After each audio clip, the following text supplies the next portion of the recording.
स्नेनिल्स art of teaching या चॅनलवरती आपल्या सर्वांचं स्वागत आहे. विद्यार्थी मित्रांनो, युवा कार्य प्रशिक्षण योजना म्हणजेच लाडका भाऊ योजना या संदर्भाने आपण व्हिडिओ बनवतो आहे. व्हिडिओ यासाठी बनवतो आहे विद्यार्थी मित्रांनो की आपल्या मनात एक संभ्रम आहे आणि मी आपल्याला जे काही व्हिडिओ टाकतो आहे त्यावरती जी काही माहिती घेतलेली आहे ती माहिती त्या ठिकाणी लिहिलेली जी माहिती असते, पत्रकाची माहिती आहे, त्या परिपत्रकाच्या माहितीनुसार आपल्याला माहिती आहे काही युट्यूबच्या माध्यमातून आपल्याला सांगितलं जातं की नाही, मी विश्वसनीय माहिती सांगतो आहे, या सर्व गोष्टी बोलतो आहे, त्यावरती विश्वास ठेवायला पाहिजे. आपणही माझे फॉलोअर्स आहात, आपण काय अपेक्षित आहे, ज्या विद्यार्थ्यांना सकारात्मक बाजू आणि नकारात्मक बाजू या दोन्ही बाजू कळत असतं त्यावर आपण बोलणं गरजेचं असते. परंतु एकच बाजू जर धरून आपण जर बोलत असेल तर मेरी मुर्गी की एक ही टांग या पद्धतीने जर आपण बोलत असेल तर त्याला व्हॅल्यू नाही, हे लक्षात घ्यायचं आहे. कारण विद्यार्थी मित्रांनो, आपल्याला रोजगार मिळावा या मताचा म्हणजे आपल्याला रोजगार मिळावं या मतातला सुद्धा मी आहे. परंतु रोजगार कुठे मिळेल हे लक्षात घ्यायचं आहे. आपली लोकसंख्या किती आहे, जे काम प्रशिक्षण झालेले विद्यार्थ्यांची संख्या 1,10,000 विद्यार्थी आहे. आणि त्यात आपल्याला माहिती आहे 1,10,000 विद्यार्थ्यांमध्ये डीएड, टीईटी, सीटीईटी पास असणारे हे विद्यार्थी असतील, बरोबर. त्यातले अर्धे विद्यार्थी असतील, अर्ध्यापेक्षा कमी असेल समजा. पण ही जी विद्यार्थी असतील आणि आपण जर त्याच ठिकाणी जर काम मागत असेल तर येणारे विद्यार्थी कुठे जॉईन होतील? त्याच आस्थापनेला जर ही संधी मिळत आहे तर मग त्या आस्थापनेमध्ये दुसऱ्या विद्यार्थ्याला संधी मिळेल का?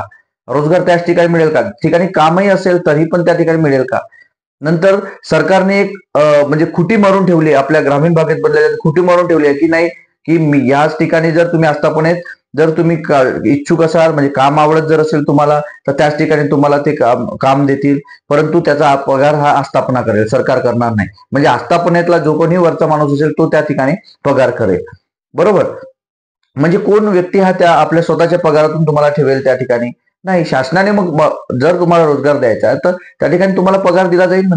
आणि 1,10,000 विद्यार्थी त्या ठिकाणी जर जॉईन झाले तर 2,75,000 जागा व्याकंड आहेत. मग 1,10,000 पहिले जे विद्यार्थी प्रशिक्षण होतील तेच विद्यार्थी तिथं जॉईन होतील. एकदा जॉईन झालेला विद्यार्थी पुन्हा निघणार नाही तर बाकीचे विद्यार्थी काय करतील? आणि या ठिकाणी आपल्याला माहिती आहे 6.7% हा बेरोजगारीचा दर, हा महाराष्ट्रातला दर आहे, हे आपल्याला माहिती आहे. 1,10,000 विद्यार्थी आहेत का? मग बाकीचे जे पुन्हा प्रशिक्षण होऊन जर 6 महिन्यानं आले, मग त्या विद्यार्थ्यांना जॉब कोण देणार? त्याच्या 6 महिन्यानं आलेल्या त्या विद्यार्थ्यांना पुन्हा रोजगार कुठे मिळणार? रोजगाराच्या खूप साऱ्या संधी आहेत. कंत्राटी पद्धती असेल, बाय सोर्सने असेल, ह्या सर्व गोष्टी बरोबर आहेत. पण त्यासाठी ज्या उपलब्ध करून देणं, जागा उपलब्ध करून देणं हे शासनाचं जरी काम असलं तरी पण ही जी विद्यार्थी आहेत यांनाच या ठिकाणी नेमणूक द्या, ही मात्र मागणी चुकीची असणार आहे. कारण बाकी इतरांचा सुद्धा, कारण तेही आपले भाऊबंद असणार आहेत. 6 महिन्यात जे रोजगार मिळाले आणि 6 महिन्यांनी एकाच ठिकाणी या ठिकाणी काम होणार नाही. आपल्याला माहिती आहे ज्या ठिकाणी हे जे युवा कार्य प्रशिक्षण योजनेच्या माध्यमातून जे विद्यार्थी प्रशिक्षणासाठी ठेवलेले आहे यावरही सरकार 10,000 रुपये खर्च करत आहे आणि त्यानंतरही जे काही खर्च करणार असणार आहे रोजगाराचे त्यावरही खर्च करणार आहे. आणि आपल्याला माहिती आहे शासन आमदार खासदारांच्या भत्त्यावरती कितीतरी करोडो खर्च करतील, पण आपल्या रोजगार विद्यार्थ्यांवर मात्र जर आपण म्हणू की वित्त समितीच्या द्वारे किंवा वित्त आयोगाच्या द्वारे हे आपल्याला आपण जर त्यांना सांगितलं की एवढा एवढा बजेट या विद्यार्थ्यांवर खर्च केला जातो, पण शासन मात्र करणार नाही. हे आपल्याला माहिती आहे. चहा पाण्यावर कितीतरी खर्च होते, ऍडव्हर्टाईजवर कितीतरी खर्च होते, याकडे लक्ष देणार नाही. आणि आपल्याला हे लक्षात घ्यायचं विद्यार्थी मित्रांनो, मी जर युवा कार्य प्रशिक्षण योजनेच्या विद्यार्थ्यांना काम न देता जर यांना स्पर्धा परीक्षेच्या माध्यमातून अभ्यास करायला लावा, मग असं करा तसं करा जर मी बोललो तर आपल्याला त्याच्याबद्दल राग येईल. का? तर कारण आपल्या बाजूने कोण बोलतंय याच्यावर आपण जास्त विश्वास ठेवत असतो. याचं उदाहरण मी तुम्हाला देतो. जर लाडकी बहीण योजना ही योजना सुरू झालेली आहे, मग लाडकी बहीण योजना जर मी जर आंदोलन करत असेल की लाडकी योजना जी काही बहीण योजना ही बंद झाली पाहिजे, मी आंदोलन करत असेल तर ज्या काही महाराष्ट्रातील महिला वर्ग आहे ते माझ्या अंगावर येतील. का? तर कारण मी त्यांच्या विरुद्ध बोलत आहे. कारण यामुळे जी सरकारने काही दिलेली जी काही 1,500 रुपये आहे हा वायफळ खर्च आहे. आपल्याला माहिती आहे 45,000 करोडचा बजेट आहे हा संपूर्ण महिन्याचा. तो जर तुमच्यावर विद्यार्थ्यांवर जर खर्च केला, रोजगार देऊन जर खर्च केला, याच्यासाठी आपण आंदोलन करणार नाही विद्यार्थी मित्रांनो. ज्या चुकीच्या गोष्टी आहेत त्याच्यासाठी आपण बोलणार नाही. का? कारण आपल्याला वाटते की माझं कुठेतरी स्वार्थ साधत असतो आपण, माझं कुठेतरी चांगलं झालं पाहिजे हेच आपल्याला वाटत असते. पण चुकीचं जरी असलं तरी आपल्याला असं वाटतं की माझं झालं पाहिजे. असंच हे युवा कार्य प्रशिक्षणाच्या बाबतीत सुद्धा आहे. काही लोकांना असं वाटतं की सर माझं झालं पाहिजे, आणि ते त्या ठिकाणी जे कमेंट देत असतात त्यांना असं वाटतं की नॉलेज कमी आहे, विश्वसनीय माहिती आहे, अशी माहिती आहे, तशी माहिती आहे, हे जाणीवपूर्वक सांगितले जाते. मी असं करतोय, मी तसं करतोय, याने कुठेही लढा जिंकला जात नाही, हे सुद्धा लक्षात घ्यायचं आहे. कारण गेली 10 वर्षापासून, गेली 15 वर्षापासून आपली कितीतरी ऑपरेटर विद्यार्थी हे काम करत आहेत आणि आंदोलन करत आहेत. त्यांच्या संघटना बनलेल्या आहेत. शिक्षण सेवक पद रद्द करण्यासाठी त्याच्या कितीतरी संघटना बनलेल्या आहेत, जे की जाचक आहे. कारण त्या 3-6 हजार रुपयामध्ये शिक्षकांनी काम केलेलं आहे, हे सुद्धा आपल्याला सर्वांना माहिती आहे.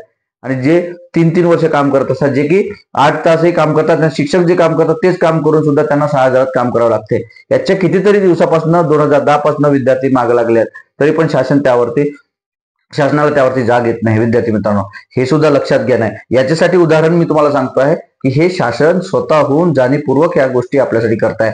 आपण आतापर्यंत बेरोजगार होतो, प्रशिक्षण दिलं त्यांनी, आता प्रशिक्षित बेरोजगार झालो. म्हणजे प्रशिक्षित बेरोजगारची फळी पुन्हा शासन निर्माण करेल आपल्याला रोजगार न देता. म्हणून विद्यार्थी मित्रांनो, आपला जो लढा आहे तो चांगली बाब आहे, हे सुद्धा लक्षात घ्यायचं आहे. पण येणारी जी पिढी आहे, येणारे जे 6 महिन्यात जे विद्यार्थी आहेत, म्हणजे नवीन पोर्टल, म्हणजे या पोर्टलनुसार जे नवीन विद्यार्थी या ठिकाणी रजिस्ट्रेशन करतील आणि ते विद्यार्थी पुन्हा येतील, तर ते नक्कीच येणार आहेत.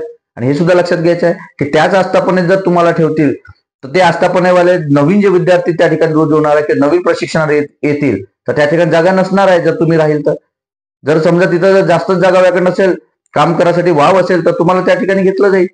परंतु ज्या ठिकाणी कामही नसतानाही तुम्ही घेतलेलं आहे, आपल्याला सर्वांना माहिती आहे, हे लक्षात घ्या. ज्या शाळेमध्ये 1 शिक्षक आहे आणि ज्यात म्हणजे जे पद 4ही आहे आणि 5ही आहे, तरी तिथं प्रशिक्षणार्थी दिलेला आहे, जिथे की काम नाहीये.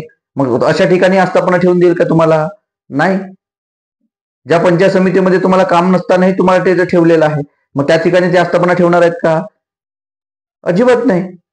मग नवीन प्रशिक्षणार्थी कुठून येईल? म्हणजे तुम्ही एक आस्थापनेत तुमच्या काम आवडलं म्हणून तुम्हाला ठेवलं, आणि पुन्हा जर एखादे प्रशिक्षणार्थी पुन्हा 6 महिन्याने येणार, तो प्रशिक्षणार्थी पुन्हा मग तो 6 महिने गेला, तुमचं त्याचंही काम आवडलं त्यालाही ठेवेल, पुन्हा त्याचंही काम आवडलं त्याला ठेवेल. म्हणजे असे 6-6 महिन्याने ज्याच्या काम आवडलं त्याला ठेवेल. मग बाकीचे जे पेंडिंग असणार आहे ते कुठे जातील? याचा सुद्धा विचार करायचा आहे विद्यार्थी मित्रांनो. या सर्व गोष्टी महत्वाच्या असणार आहे. आपल्याला या गोष्टी पटत असेल तर विद्यार्थी मित्रांनो, आपण त्याला लाईक करू शकता, तुम्ही सबस्क्राईब करू शकता. विद्यार्थी मित्रांनो, पुन्हा एक सांगतोय, कारण युट्यूबच्या माध्यमातून ही माहिती आपल्यापर्यंत पोहोचवणं, दोन्ही बाजू मांडणं हे गरजेचं असणार आहे. कारण माझ्या या युट्यूबच्या माध्यमातून आपल्या एकच बाजू त्या गोष्टी नाही जमत का? तर कारण प्रशिक्षणार्थी आणि जे बेरोजगार आहेत ते सुद्धा आपले मित्र आहेत, आपले भाऊबंद आहेत, आणि ज्यांनी प्रशिक्षण घेतलं आहे ते सुद्धा आपले भाऊबंद आहेत.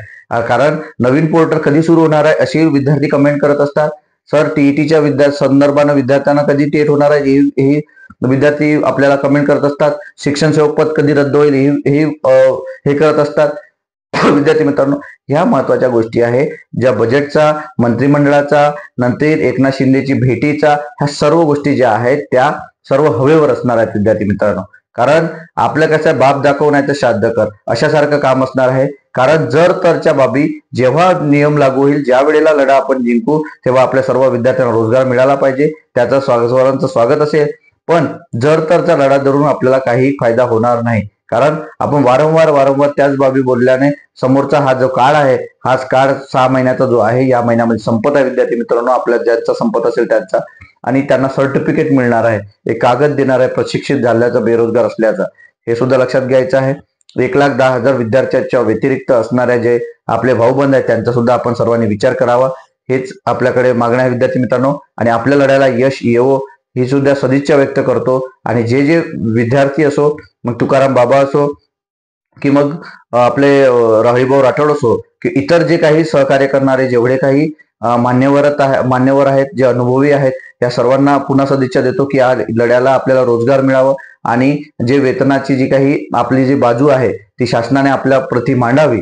त्यानुसारच शिष्टमंडळाच्या माध्यमातून जे काही होणारी चर्चा असेल त्यात फलित हो, हे सुद्धा सांगू इच्छितो विद्यार्थी मित्रांनो. या चर्चेला आपल्याला काय वाटलं हे सुद्धा आपल्याला कमेंट बॉक्समध्ये सांगायचे आहे. दोन्ही बाजू मांडा. चुकीचं असेल तर चुकीचं आहे म्हणून सांगा, बरोबर असेल तर बरोबर आहे म्हणून सांगा विद्यार्थी मित्रांनो. कारण आपल्या ज्या जे मत आहे ते मत सांगण्यामुळे आपल्याला समजेल की नेमकं चुकीची बाजू काय असणार आहे आणि खरी बाजू काय असणार आहे. विद्यार्थी मित्रांनो, आपल्याला हा व्हिडिओ आवडला असेल तर नक्की लाईक करा आणि सबस्क्राईब सुद्धा करा. धन्यवाद.